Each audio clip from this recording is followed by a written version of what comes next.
Seja muito bem-vindos ao Mesa de Debates. Aqui quem está falando é o Guilherme. Vamos estar sequência aqui na nossa programação da semana, conversando, debatendo sobre diferentes, aspectos aí dentro do campo da esquerda. E, vamos continuar aí falando do Congresso da Uni, conversando com as diferentes organizações que vai participar aí deste momento, digamos assim. Ontem conversamos, com a Faísca Revolucionária, com a Júlia Cardoso. E no dia de hoje vamos conversar com outra corrente, a corrente do Jabasta, do Partido Socialismo e Barbárie. Então eu estou aqui com o Pedro, que está representando, este grupo, que vai conversar com a gente, o que o Japassa espera aí do Congresso da Uni. Então, Pedro, antes da gente começar, por favor, fale um pouquinho aí de você. Beleza, rapaziada. Então, me apresentando aqui, meu nome é Pedro, faço parte da Juventude Jabasta, também construo a corrente Socialismo Barbárie, né? Enfim, o Jabasta hoje é uma juventude que está presente na universidade e, enfim, vamos aí estar também na discussão do CONUNE, que vai rolar agora em julho, né, do dia 12 a 16 de julho, que é um espaço muito importante, enfim, é o espaço mais importante dos estudantes, enfim, realmente um patrimônio do movimento estudantil que devem estar colocados aí, enfim, todas as questões que estão na conjuntura nacional, todos os ataques, a conjuntura agora do novo governo de Lula, enfim, da questão de Bolsonaro, né? Nós estamos aqui gravando na sexta-feira, não sei quando é que vai ser postado, né? Hoje o Bolsonaro foi declarado inelegível pelo TSE, inclusive estou até aqui aguardando a gente acabar para abrir uma cervejinha para poder comemorar aí esse fato, que, claro, uma questão importante, mas, na verdade, é muito pouco, né, para o que está colocado aí, para os enfrentamentos que a gente tem que fazer e realmente, enfim, acho que vamos conversar um pouco sobre isso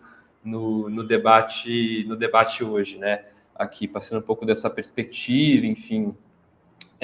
Hoje, inclusive, até falando aqui em primeira mão, acho que isso ainda não saiu publicamente, mas o Jabasta, ele vai ter um delegado, inclusive, no CONUNE, nós vamos estar representados, vamos poder participar, né, da discussão. A nossa companheira Karen Rezende, uma companheira nossa da Geografia, da USP, vai ser a nossa delegada e vai participar de todas essas discussões lá no Congresso, enfim, levando essa discussão da necessidade de a gente ter uma Uni independente, socialista e que não aposte, né, na conciliação de classes e sim numa mobilização diante dos ataques que estão colocados aí na conjuntura, enfim, acho que a gente pode desenvolver isso mais aqui na nossa conversa. Acho que é isso. Maravilha, então, Pedro. Então, indo na primeira pergunta, o que o Japasta espera aí do Congresso da Uni, né? Qual que é as expectativas que vocês têm? Eu acho que é muito interessante porque a gente está hoje diante de uma conjuntura, né? Nós tivemos uma derrota eleitoral de Bolsonaro no ano passado, uma derrota que aconteceu muito também apesar da frente ampla de Lula, enfim, todos os setores que ele fez essa aliança com a burguesia, de Alckmin, enfim, todos os partidos de direita. É o primeiro congresso da Uni que vai acontecer depois dessa derrota importante, mas enfim, não é o bastante, né, para o que nós precisamos de realmente barrar essa agenda do bolsonarismo, do neoliberalismo, que, querendo ou não, hoje o governo Lula ele está com essa política também, ele não representa nenhum tipo de ruptura com essa política, enfim, tanto que colocou aí o arcabouço fiscal, que é uma medida, é um ataque muito grave aos setores da classe trabalhadora, também a juventude. Nós temos aí a necessidade de se revogar o novo ensino médio, de barrar também esse marco temporal, enfim, uma série de questões estão colocadas aí nessa conjuntura que nós estamos agora. E a nossa expectativa no movimento na Uni, né, de poder participar do CONUNE, é justamente de fazer um debate muito franco e muito honesto com todas as organizações, de poder ter esse espaço e de apresentar um ponto de vista que defenda, por exemplo, que a UNE seja hoje uma entidade independente do movimento estudantil e também, né, porque hoje a UNE ela é dirigida pelos setores do PT, do PCdoB, enfim, da UJS, de todas as juventudes do PT, é uma salada de fruta enorme, enfim, tem várias juventudes, mas hoje a maior parte delas está na direção que transforma essa corrente, essa entidade, desde os últimos 20 anos e nesse momento também, em uma espécie de braço do governo, né? Então, justamente a nossa expectativa, o nosso debate que nós estamos querendo levar para o CONUNE é a necessidade, principalmente, de se reconstruir a oposição de esquerda, que, enfim, é um polo que foi um pouco abandonado aí, né, principalmente depois da capitulação política dos setores do PSOL, né, que, enfim, compunham parte desse campo da oposição de esquerda, mas hoje, enfim, estão junto do governo, tem ministério, enfim, também são, digamos assim, são a ala esquerda dessa grande frente ampla burguesa de Lula. E, enfim, nosso desafio hoje, acho que o principal desafio hoje de nós socialistas independentes é reconstruir a oposição de esquerda para que a gente possa reconstruir, nesse caso, né, construir uma alternativa para a entidade que seja, enfim, para retomar justamente a combatividade que o movimento estudantil teve em muitos momentos da história e que hoje está, infelizmente, abandonada por essa direção. Então, assim, esse debate que nós vamos querer travar lá no CONUNE em julho, principalmente com as organizações socialistas independentes, enfim, os companheiros lutadores que estão aí também vão participar do CONUNE. Queremos fazer esse debate lá no CONUNE.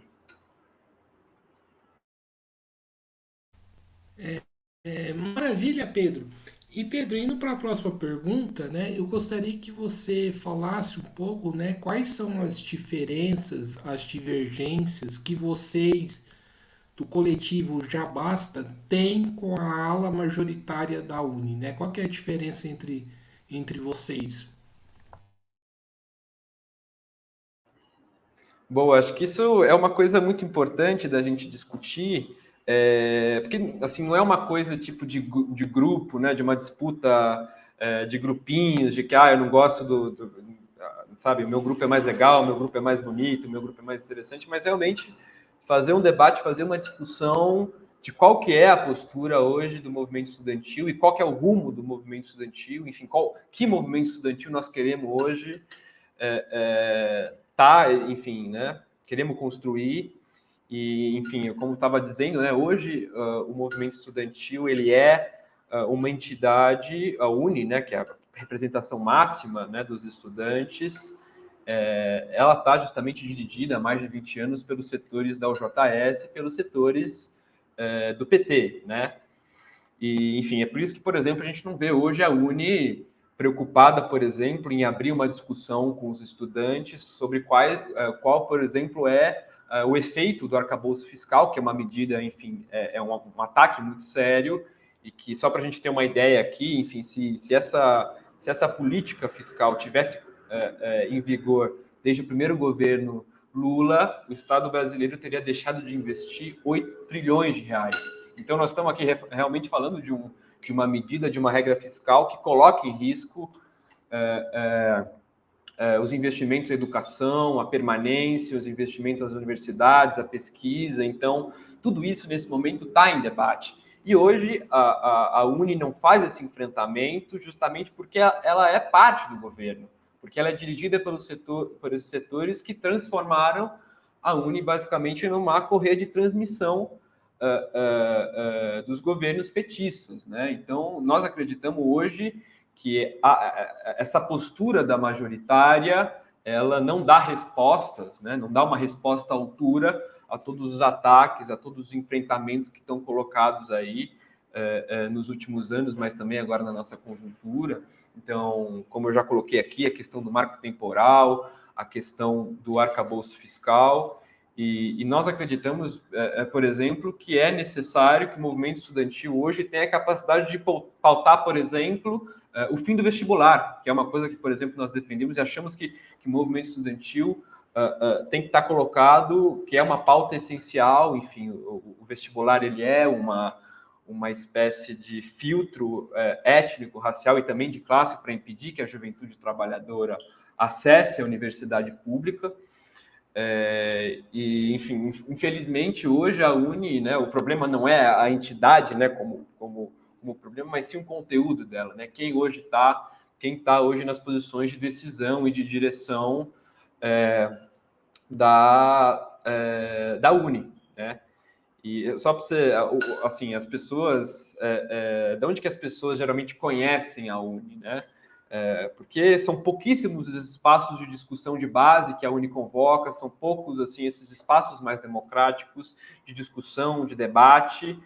As pessoas hoje conhecem a Uni do Instagram, do Stories, enfim, não da luta diária, não da presença nas universidades. Enfim, hoje a Uni, acho que só contextualizando uma coisa, por exemplo, das mobilizações que nós tivemos em 2021 e 2022 contra Bolsonaro, né? A Uni só foi chamar as mobilizações, só foi convocar as mobilizações depois de muito tempo, né? Naquele momento ali de 2021, quem deu quem começou a retomar as ruas, né, depois de toda essa política da burocracia, do fique em casa, de coisas assim, quem começou a ir às ruas, voltar às ruas para enfrentar o bolsonarismo, para enfrentar toda a agenda reacionária do Bolsonaro, primeiro foi o movimento negro, sobretudo, e também foram as organizações da esquerda radical, né? E naquele momento a Uni enfim, ela falou que não era momento de ir às ruas, depois por pressão dos estudantes e por pressão das organizações de oposição, que ela tomou uma postura de convocar, mas enfim.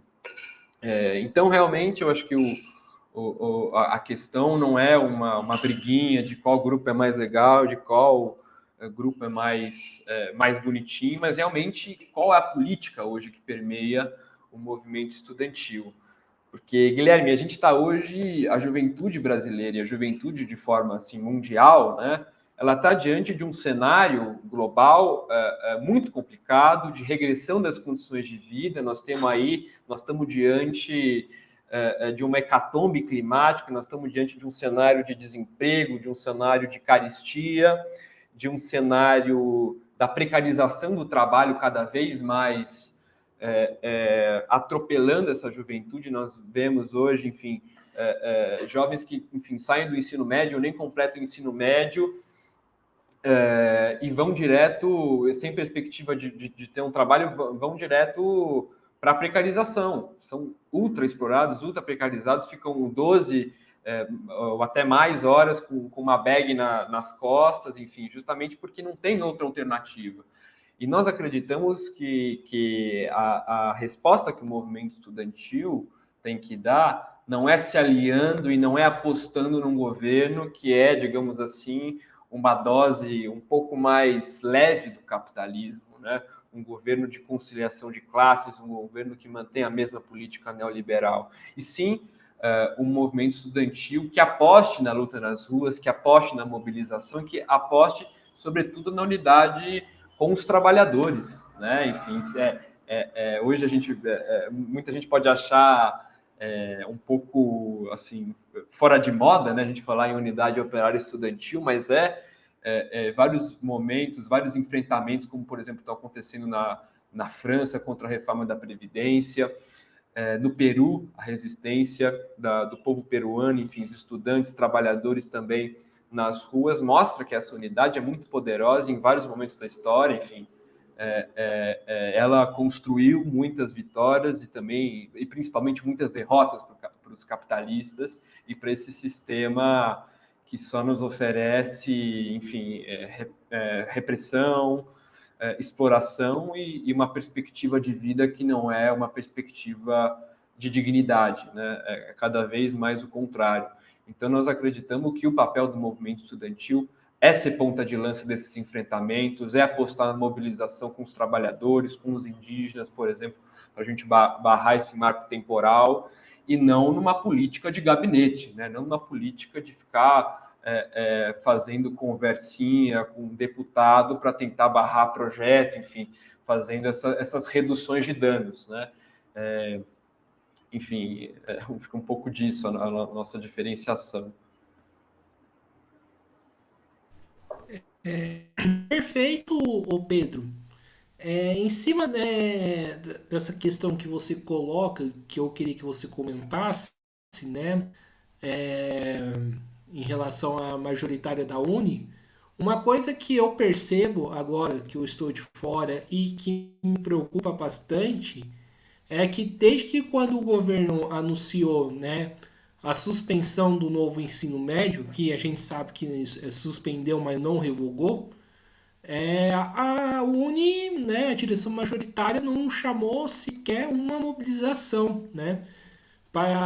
Parece que estão, né, com a política de, sei lá, talvez se submeter ao plebiscito, né, que o governo está fazendo, né, que passa aí por fora aí da vontade aí das ruas. Eu gostaria que você comentasse um pouco isso, a falta de mobilização, por exemplo, contra o novo ensino médio, é por conta aí disso que você coloca?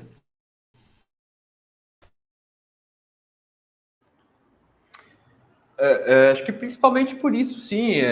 Hoje o governo Lula, enfim, tivemos uma suspensão, mas uma suspensão que não é nada.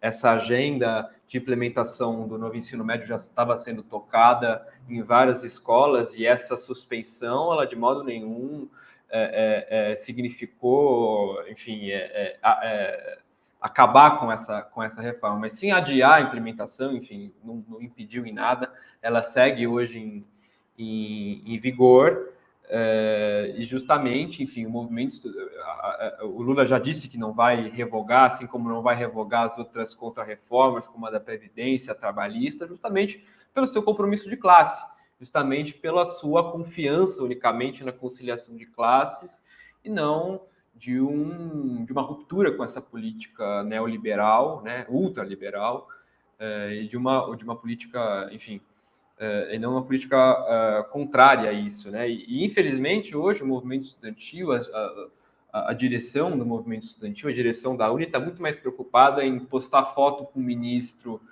no Instagram para ganhar like do que realmente discutir com a base dos estudantes o que significa o novo ensino médio, quais são os efeitos do novo ensino médio na sociedade brasileira. Enfim, nós estamos falando de um projeto que representa, assim, sem pôr nem tirar a inserção de uma lógica de educação que só serve aos interesses dos bilionários, dos capitalistas, para se retirar né, a criticidade da educação e transformar tudo isso, enfim, trocar as aulas de história, de filosofia, de sociologia por, sei lá, aula de brigadeiro gourmet, assim, são algumas coisas, alguns itinerários que a gente vê por aí que a gente fica desacreditado.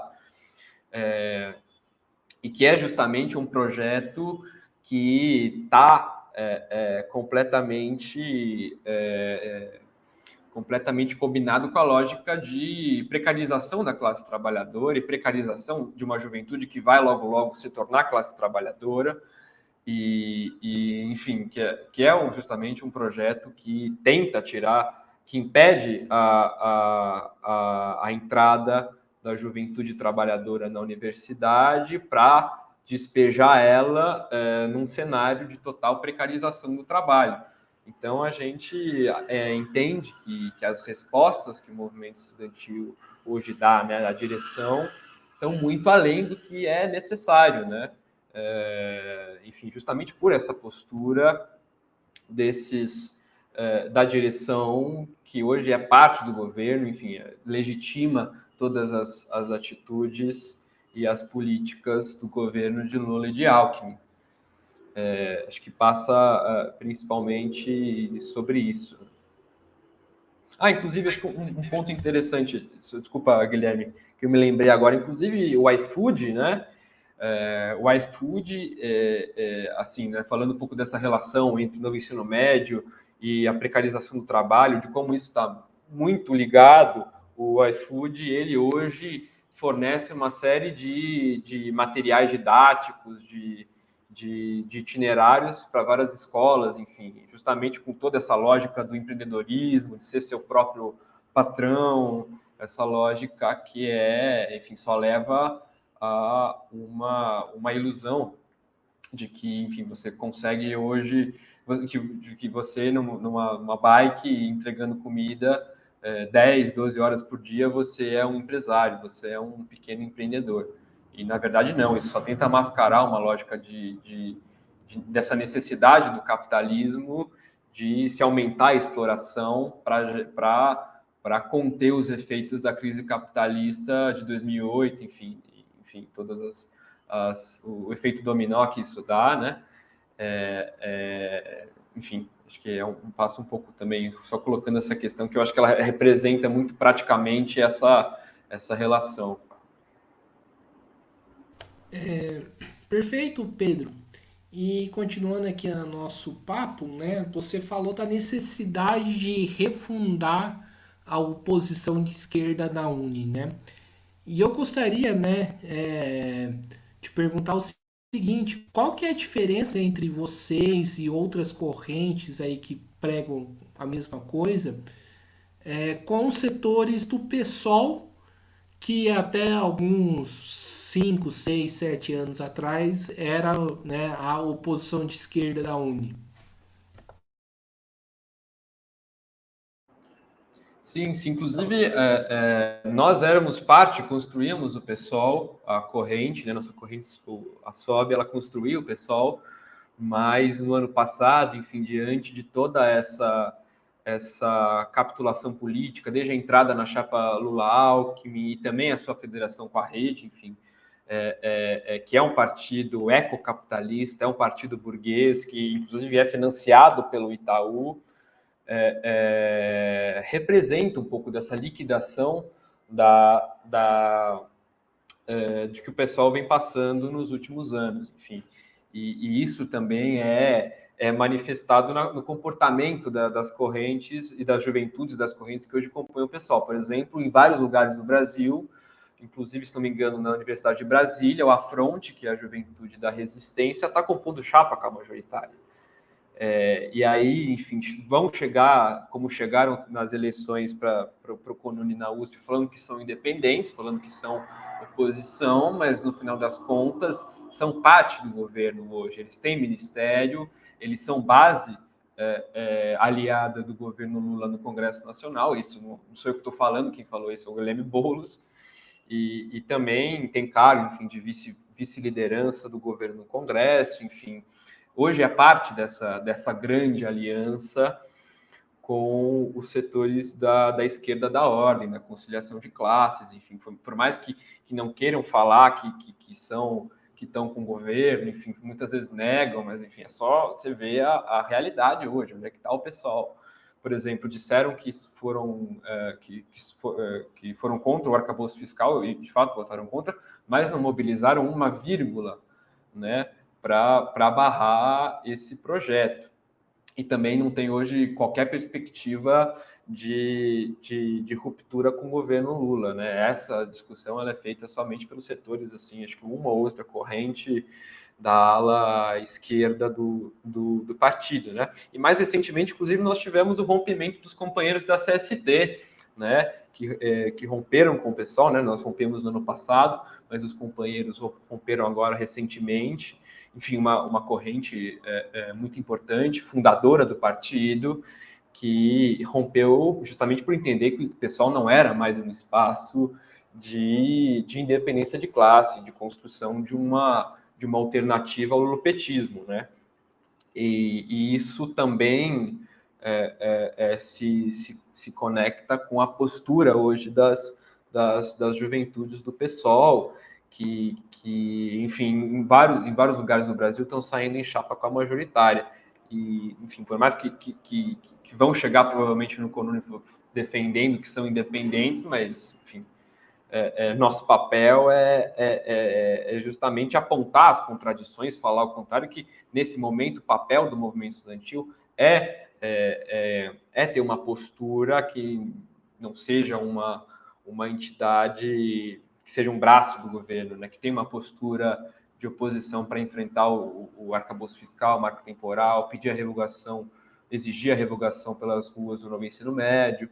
Então, é um pouco do debate que a gente vem fazendo, né, desde o ano passado, né, do que nós rompemos hoje, do que nós rompemos com o PSOL, e passa principalmente por isso, né, dessa entrada do PSOL no governo Lula, e também de integrar a chapa, e também a sua federação com a rede. Né. Inclusive, eu acho que essa questão da questão do PSOL, ela passa um pouco também por posturas equivocadas, tanto da direção hoje majoritária do partido, né, setores da Primavera Socialista, da Revolução Solidária, que é a corrente do Boulos, da insurgência, da resistência, mas também da oposição. Né? Por exemplo, o MES, e isso é eles expuseram isso publicamente, defendeu nos espaços do partido a federação com a rede, que, enfim, é um partido que está longe de ser um partido socialista, um partido independente que tem um programa para os trabalhadores, né?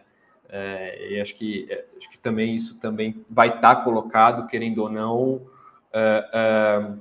no CONUNE esse ano, né? Essa capitulação política dos setores do PSOL e, digamos assim, né, essa posição que ficou um pouco abandonada, um pouco frágil, né, que é esse polo da oposição de esquerda que nós achamos que é extremamente necessária, que passa por uma recomposição, que passa por uma reconstrução, né?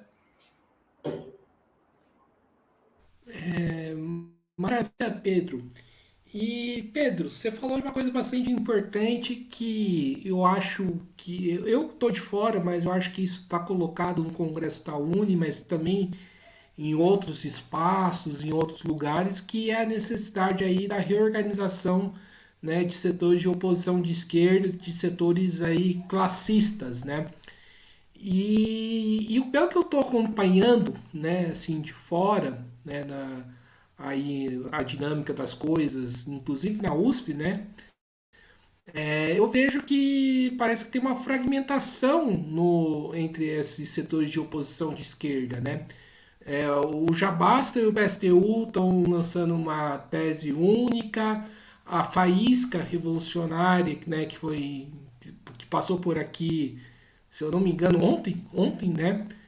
Lançou uma outra tese. Por que que tem essa fragmentação, ô Pedro? Não está na hora de sentar, discutir, né, um ponto em comum aí para apresentar para o Congresso?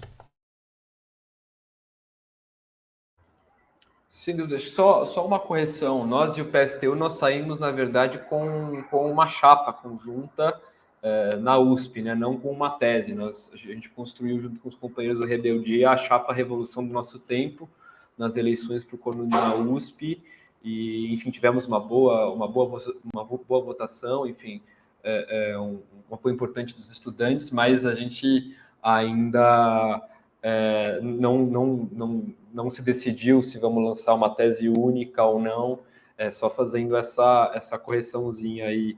Enfim, acho que isso vai ser decidido ainda. E sem dúvida, Guilherme, eu acho que esse momento, todas as organizações, né, nesse momento que a gente está vivendo, e nossa corrente tem pautado muito essa discussão desde a sua saída no PSOL, nós estamos nesse momento passando por uma reconstrução, né, da esquerda socialista, principalmente depois da adesão do pessoal à conciliação de classes, enfim.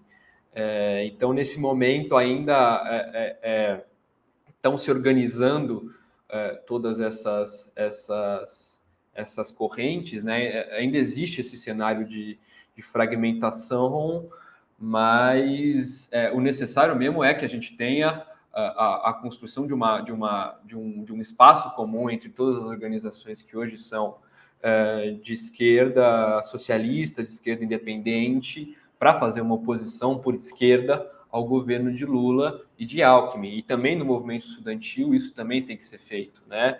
Nós entendemos que espaço, é um espaço importante e justamente a gente entende que a reconstrução da oposição de esquerda não passa só por a gente, mas sim por todas as organizações hoje que tem uma postura à esquerda do governo petista, e, enfim, e nós com certeza vamos chegar no CONUNE, obviamente querendo dar lançar as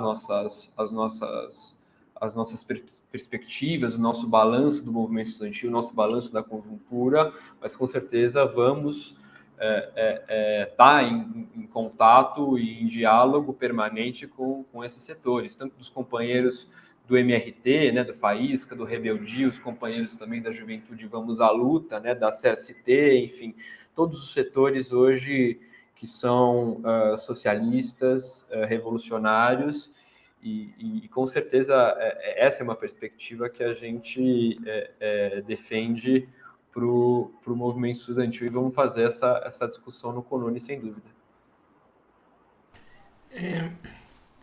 Perfeito, o Pedro. E Pedro, acho que um debate que precisa fazer também, já que a gente está falando aí de, né, de diferenciar aí várias correntes, né, PCdoB, né, PSOL. E eu queria saber aí de você, né, qual que é a diferença que existe entre a corrente Já Basta e setores aí ligados à Unidade Popular, PCB, que imagino eu que vão estar também no Congresso da UNE.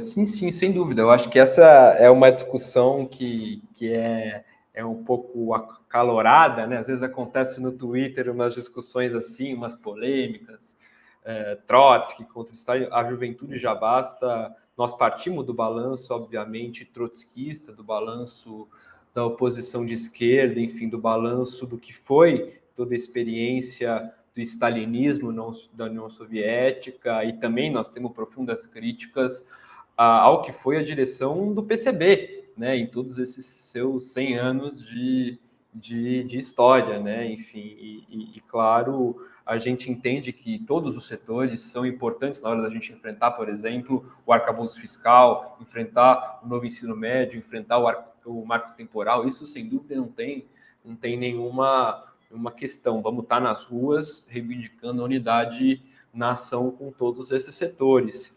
Mas nós temos assim várias concepções diferentes, né? Tanto concepção do que é, enfim, algumas coisas, né, teóricas, mas eu acho que é importante a gente sair um pouco dessa abstração um pouco teórica e ir para um exemplo prático, né? Hoje, por exemplo, o DCE livre da USP, ele é dirigido pela UJC, né, que é a Juventude do PCB, dirigido pelo Correnteza, que é a Juventude da UP, e também pelo Juntos, né, que é do PSOL. Enfim, o DCE, nós estamos diante na USP de um dos ataques mais covardes e mais graves da história recente do movimento estudantil da USP, que é a negação, né, de várias das bolsas de permanência, né, dos auxílios pela reitoria, né, existem, né, as bolsas de permanência, né, o chamado programa do PAPF, e no ano passado isso passou por uma mudança, e nós tivemos nesse ano, acho que não vou lembrar o número direito de alunos que pediram esse auxílio, mas muitos deles ficaram em condição, por exemplo, de lista de espera, e sem saber se iam poder permanecer na universidade, se iam poder no dia seguinte continuar a estudar, né? Um ataque muito grave, sobretudo à juventude trabalhadora, à juventude operária, enfim, os setores que, enfim, hoje estão na universidade. E diante de todo esse cenário de graves ataques, de uma conjuntura também a nível nacional que é bastante também complicada, a necessidade da gente também enfrentar o bolsonarismo, o DCE livre da USP, que é dirigido por esses setores, né, do JC, Correnteza e do Juntos, eles convocaram só uma Assembleia Geral dos Estudantes, que é assim, o patrimônio histórico dos estudantes de deliberação, né, das lutas de deliberação, de um plano comum, né, de lutas. Só foi convocado uma Assembleia durante todo o ano, né? E, enfim, nós acreditamos também que não é essa a postura do movimento estudantil, não deve ser essa a postura.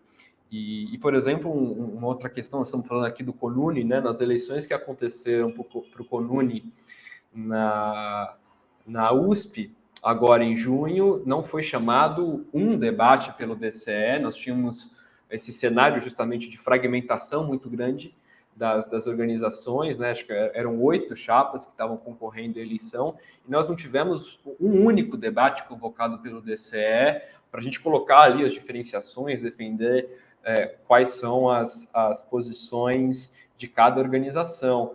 E, enfim, essa é uma postura que faz a gente pensar o que é ser oposição de esquerda, o que é ser independente, porque nós acreditamos que posturas como essa não são uma postura, está muito mais perto da postura da majoritária do que realmente de uma postura de oposição, né? Então, nós também fazemos essa crítica nos espaços da USP, fizemos isso durante todo esse momento, inclusive fazemos até agora, porque ainda não foi chamada uma Assembleia Geral dos Estudantes, acho que essa é a questão mais grave, né, de todo esse cenário.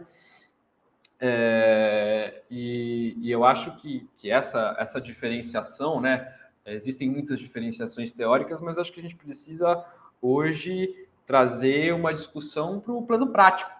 Por exemplo, nós temos uma discordância muito grande dos companheiros da Unidade Popular, que veja, se dizem de esquerda revolucionária, se dizem de esquerda radical, mas, por exemplo, compuseram no campo sindical dos metroviários uma chapa com a CUT, com a CTB, com o PSB do Alckmin. Então, assim, é uma postura que é um pouco complicada de defender se você se diz de oposição, se você se diz independente, se você se diz revolucionário. Então, enfim, fica um pouco nessa questão. Eu acho que, obviamente, na unidade de ação, todos nós defendemos, inclusive com setores da majoritária, né, para enfrentar, por exemplo, esses ataques muito graves da reitoria da USP, mas eu acho que todas essas concepções do que é ser de esquerda, do que é ser de oposição, do que é defender uma política de oposição no movimento estudantil,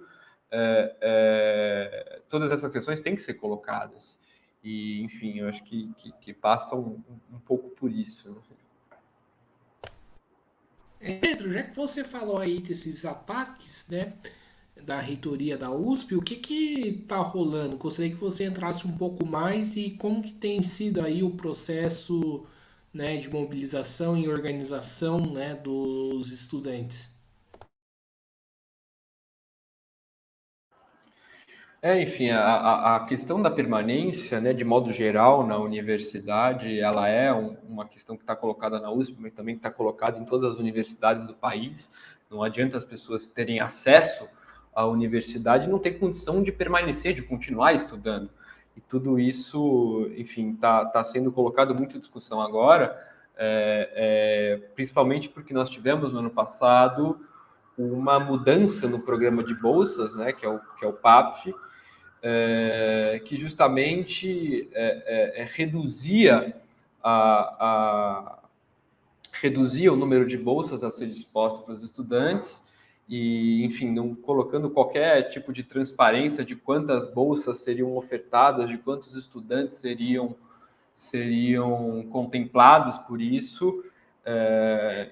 E aí impuseram essa lista de espera, né, para as pessoas que se candidataram a esse auxílio. E muitas delas, quando chegaram no site para ver como é que estava a situação delas, elas estavam na lista de espera, sem saber se iam poder continuar estudando, sabe? Enfim, é um ataque muito grave. Tudo isso também está colocado também de um projeto, também está colocado também com um projeto da reitoria de estender, de ter também um programa de bolsas patrocinado pelo Banco Itaú, patrocinado pelo Santander, patrocinado pelas empresas privadas, que representa, enfim, é um programa que representa a inserção dos interesses do capital dentro da universidade pública, o que não deveria, né? Eu acho que enfim, em relação um pouco o que está colocado hoje no movimento estudantil é que esses ataques seguem, né? Então, por exemplo, é importante falar hoje da questão na EASH, né? Os estudantes da EASH, que é a USP Leste, eles estiveram em paralisação, né? Fizeram um piquete, um processo de luta muito importante que nós saudamos aqui também. Eles paralisaram a EASH durante 6 dias pela contratação de professores, por permanência. Então, nós estamos assim num cenário desses ataques que são assim praticamente sem precedentes na história da universidade, na história recente, e que nós entendemos que o movimento estudantil, né, principalmente o DCE, que é o responsável por unificar todos os centros acadêmicos, todas as forças, enfim, unificar o movimento, a luta do movimento estudantil, não tem tido a postura necessária de mobilizar os estudantes, né? Como eu disse, só chamaram desde o início do ano uma Assembleia Geral dos Estudantes, né? Então, assim, fica realmente difícil. Inclusive, nós tivemos o Conselho dos Centros Acadêmicos, né, em maio, e todas as correntes que hoje formam o DCE votaram contra a Assembleia Geral. Enfim, que é muito grave. Nós estamos falando de um espaço que é o mais importante de discussão do movimento estudantil. E nós, do Jabasta, acreditamos que a política do movimento estudantil tem que ser a contrária, tem que ser uma outra política, né, que mobilize os estudantes, que tenham debates, que tenham discussões, para a gente enfrentar a questão também da permanência dentro da universidade, mas também de enfrentar todos os ataques que estão colocados a nível nacional, né? E principalmente apostando, né, na unidade com os 3 setores da universidade, né? Com os trabalhadores, também com os professores. Enfim, o cenário hoje na USP, o cenário principalmente esse da permanência, é muito grave, que é uma contradição muito grande, porque a USP se diz a universidade mais rica da América Latina, mas não consegue garantir o mínimo para os estudantes estudarem. E aí, quando se critica essa postura da reitoria, eles dizem, veja bem, mas não tem dinheiro para a gente garantir, sendo que não dá para saber se tem dinheiro ou não, porque o livro de contas da universidade é fechado, não existe qualquer tipo de transparência da reitoria, enfim, de todo o orçamento, que é um orçamento bilionário que a USP recebe anualmente, e não existe qualquer transparência para onde esse orçamento é direcionado.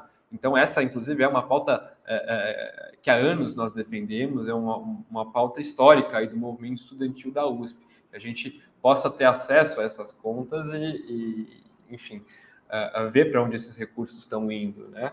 Porque não estão indo para os estudantes, não estão indo para garantir que a juventude trabalhadora, que a juventude negra hoje permaneça na universidade, enfim, por uma série de questões, né? Porque muitas vezes as pessoas têm que conciliar trabalho, têm que conciliar estudo, têm que conciliar moradia e não conseguem porque não tem tão diante de um cenário do mercado de trabalho de extrema precarização, de salários muito baixos, e também porque não tem apoio da universidade para continuar estudando, né? Para se formar e poder concluir a graduação, enfim. Acho que tudo isso é um cenário muito grave que nós achamos que o movimento estudantil, principalmente dirigido, né, pelos setores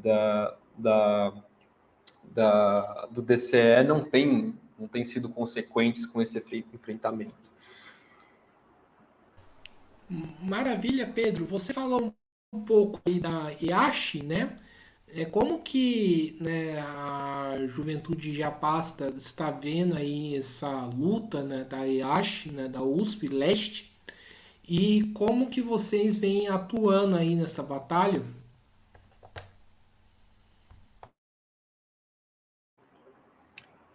Assim, a luta na IASH, de fato, é uma luta muito importante. Nós estamos falando de uma paralisação de 6 dias, né? Faz muito tempo que não se vê isso na universidade.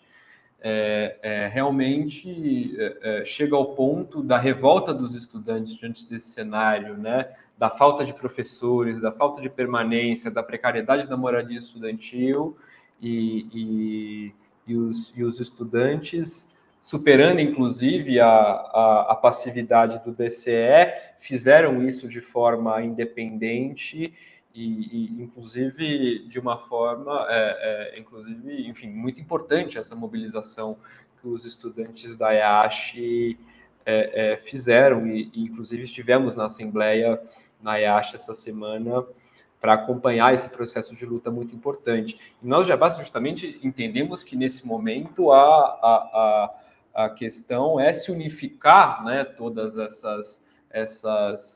essas lutas, né, se unificar a luta da EASH junto com também a USP Butantan, né, enfim, ter uma unificação de todos os CEAs, de todas as forças políticas, de todas, inclusive em unidade com os outros setores, né, os trabalhadores da universidade e também os professores. Nós acreditamos que é a unidade de ação de todas essas forças juntas que vão arrancar a derrota, né, da reitoria na universidade, porque todas as questões todas as vitórias que o movimento estudantil, né, que a universidade teve nos últimos anos, né, tanto de contratação de professores, de expansão da moradia estudantil, das cotas étnico-raciais, tudo isso não foi fruto de uma política única, de um centro acadêmico, ou de um DCE, ou de uma organização específica. Foi justamente fruto da unidade de todos os setores e, sobretudo, da mobilização dos estudantes, junto com o Sintusp, junto com a DUSP também, que é a Associação dos Professores, né? Enfim, a história nos mostra, enfim, de todas as vitórias que a gente teve anteriormente, de que é a mobilização, que é a luta dos estudantes organizados, enfim, mobilizados, que consegue arrancar vitórias e consegue derrotar os projetos de precarização e de sucateamento da reitoria. Perfeito, Pedro. Pedro, saindo um pouco da USP e indo aí mais para o debate nacional, né?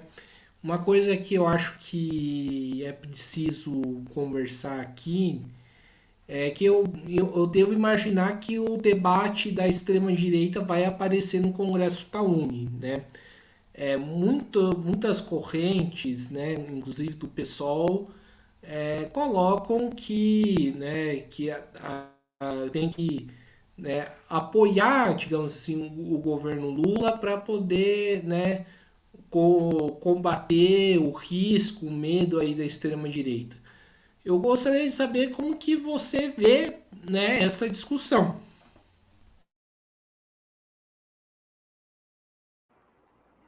De fato, essa é uma discussão muito importante que nós não podemos perder no horizonte, né? O bolsonarismo ainda é uma força muito importante no nosso país, tem uma capilaridade muito grande ainda a nível nacional, enfim, por mais que agora Bolsonaro esteja inelegível, né? O bolsonarismo é muito maior que Bolsonaro e o bolsonarismo não está derrotado de forma nenhuma, né?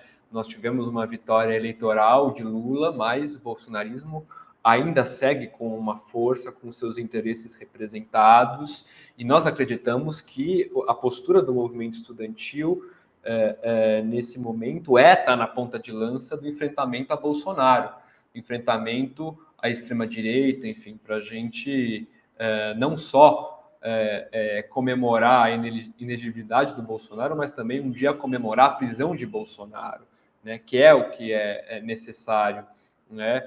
E não só de Bolsonaro, mas também de todos os militares, de todos os empresários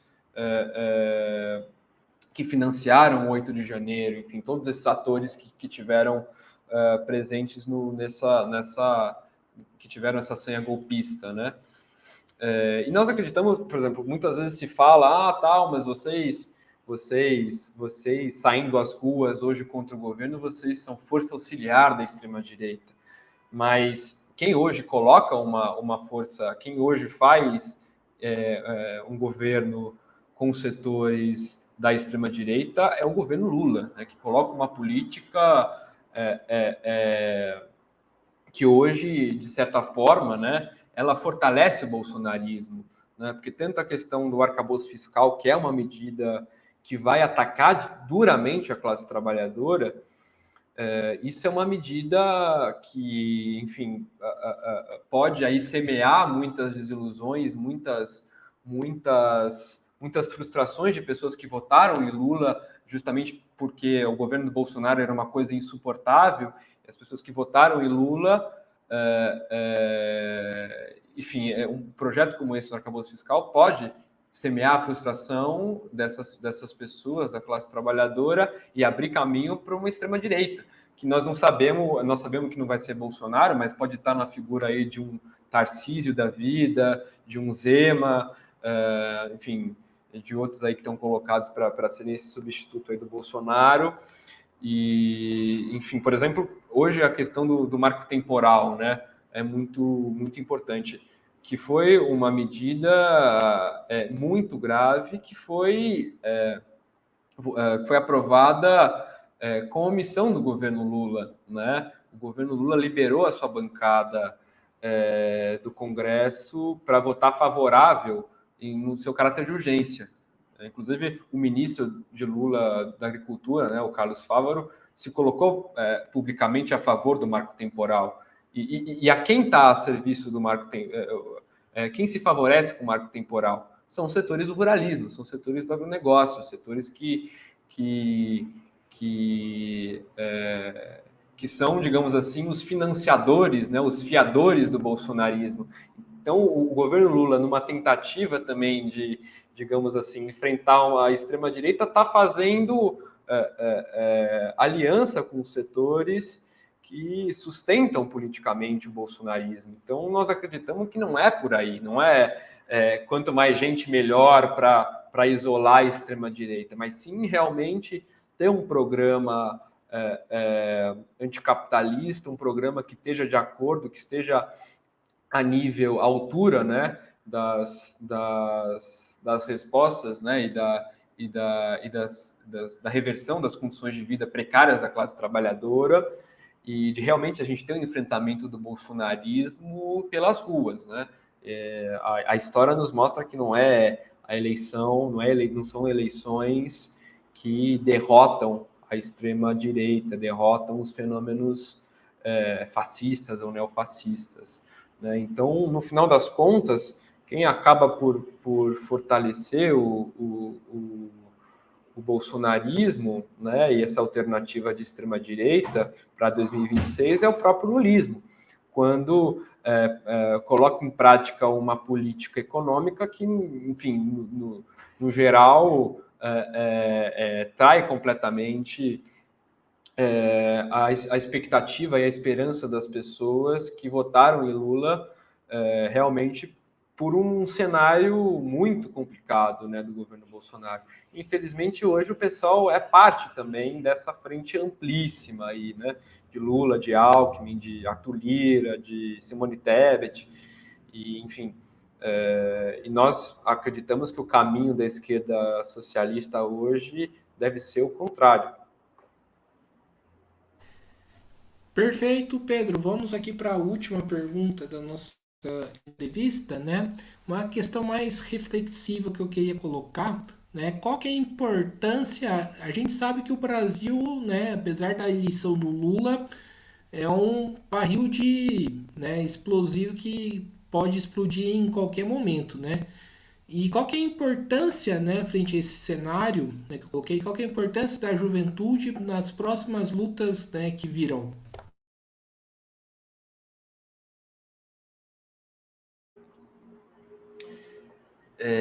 Acho que essa é uma pergunta muito interessante, Guilherme, porque nós estamos aí, enfim, diante de um cenário, né, global de condições de vida, né, para os trabalhadores cada vez pior, né? Enfim, a questão hoje, a juventude chega aí, né, nos seus 16, 17, 18 anos de idade, vendo um mundo em que o meio ambiente está em completo risco enfim, uma coisa orgânica do capitalismo, que é a destruição do meio ambiente, se vê diante de um mundo do trabalho com cada vez menos direitos, com um trabalho cada vez mais exploratório, com uma condição de saúde mental que também é parte desse sistema, que é muito complicada. As taxas de ansiedade, as taxas de depressão são cada vez maiores, e justamente eu acho que essa é uma coisa que me faz assim ficar um pouco mais animado, né? De ver que a juventude hoje se fala mais, né, sobre a necessidade de pensar um outro sistema alternativo a isso, né? Um outro sistema que é construído sobre outras bases, né? Um sistema que não seja esse que está colocado, que é o sistema do capitalismo. E acho que a conjuntura no Brasil também passa por isso, à medida que o governo Lula, digamos assim, uma dose do capitalismo um pouco mais branda, né? Enfim, é um governo de conciliação de classes que tenta impor ali alguns limites, mas que na realidade é um governo burguês, é um governo capitalista. E nós acreditamos que é papel da juventude estar nesses enfrentamentos a todos esses ataques, né? Nós pegamos hoje, por exemplo, e isso já tem acontecido no mundo. Então, por exemplo, os protestos massivos no Chile em 2019, depois do que aconteceu com o Chile, toda a questão do Bória, tinha uma outra questão, né? Mas de todos os protestos em 2019, né, contra o modelo neoliberal, a maior parte de quem estava na rua, enfim, nas mobilizações, era a juventude. Aqui no Brasil também, a juventude também saiu às ruas para brecar, para parar essa política do bolsonarismo no ano passado, né? Muito apesar da tentativa de contenção, né, dessas lutas pela burocracia, que tentou, enfim, deixar essa luta para as eleições somente.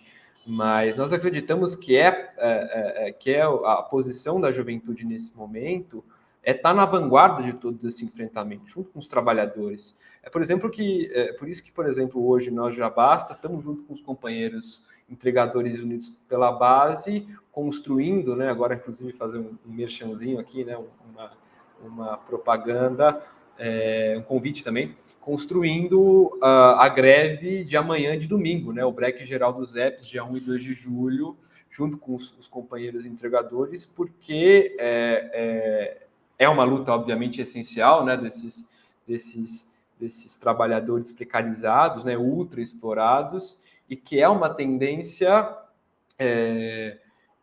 de trabalho que a juventude hoje, que está saindo da universidade, que está saindo do ensino médio, vai enfrentar daqui para frente. Então, eu tenho me animado um pouco mais, assim, de ver a juventude falando, se organizando, falando de socialismo, falando de anticapitalismo.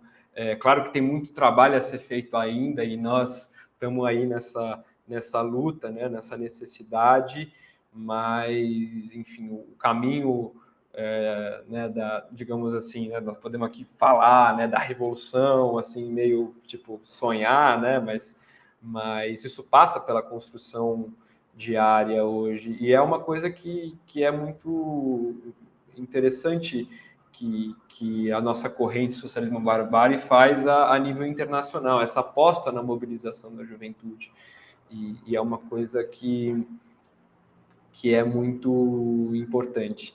E, enfim, né, fiz o convite, mas também reforço aqui, né, vai rolar agora no dia 1 e 2 de julho, né, sábado e domingo agora, não sei quando é que vai ser postado a nossa conversa, mas vai rolar o break geral dos entregadores. Então, está sendo chamada a concentração no sábado, né, dia 1 de julho agora, às 9 horas da manhã, na Praça do Pacaembu, que, enfim, fazemos esse convite a quem quiser se somar a essa luta essencial e muito importante.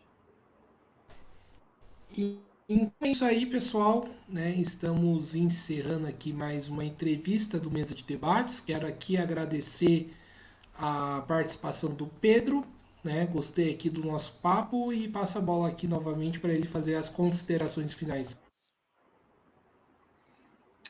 Bom, primeiro agradecer você, Guilherme, pelo espaço aqui, enfim, falo em nome de todos os companheiros do Jabassi, também da SOB, agradecer aqui esse espaço, enfim, nós vamos aí, obviamente que os espaços, né, esses espaços formais, né, do CONUNE, eles são importantes, mas eles não são tudo, né, e eu acho que essa discussão que a gente tem feito pela reconstrução da oposição de esquerda, para que a gente tenha um movimento estudantil combativo, independente, são defesas que nós vamos fazer no Congresso, mas que nós fazemos também fora dele e também nas lutas do cotidiano, né? E, enfim, fazer esse convite, fazer o convite para o BREC e fazer também um agradecimento aí a todo mundo do Mesa de Debates, a toda a equipe aí pelo espaço. Maravilha, então mais uma vez aqui agradecendo ao Pedro, agradecendo a você que nos acompanhou. Lembrando sempre aí, né, se inscrever, né, no canal Mesa de Debates, acompanhe o nosso trabalho, curta, compartilhe, comente aí os nossos vídeos, segue a gente, né, no Facebook, TikTok, Instagram e também quem puder colaborar aqui com o nosso Pix, 385 007 028 CPF e também aqui no nosso Padrim, www.padrim.com.br/podcast Mesa de Debates. Então é isso aí, pessoal, por hoje é só. Um forte abraço aí a todo mundo e fui!